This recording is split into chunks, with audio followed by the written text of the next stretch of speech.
আসল জান্নাত সোনার মদিনা। রাসূল সাল্লাল্লাহু আলাইহি সাল্লাম যখন মক্কায় জন্মগ্রহণ করলেন তার আগে কত অন্যায় অত্যাচার হতো মক্কায় এবং মদিনায়। কত নারী পুরুষ কত অন্যায় অত্যাচার করতো নারীদের উপরে।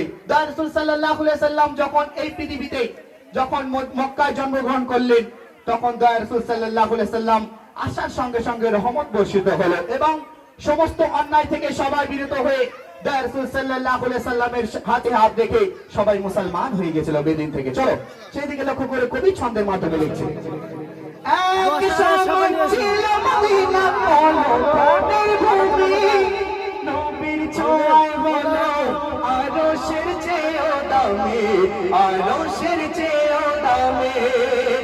এক সময় ছিল মদিনা ইয়া রাসূলুল্লাহ, এক সময় ছিল মদিনা পলকের ভূমি, নবীর ছোঁয়ায় হলো আরশের চেয়েও দামি, আরশের চেয়েও দামি। নবী যে তাই আছেন শুনলে, নবী যে তাই আছেন শুয়ে জান্নাতের টুকরা বলে করলেন ঘোষণা। আশিকের আসল জান্নাত সোনার মদিনা, আশিকের আসল জান্নাত সোনার মদিনা। তুমি মানলে মানো, না মানলে মনে মানো না।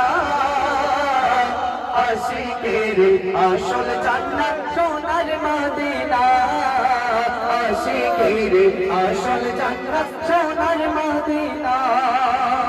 সবাই তো স্বর্গের পাগল নরকের না, আমি রমজান স্বর্গ নরক কিছুই চাই না, আমি কিছুই চাই না।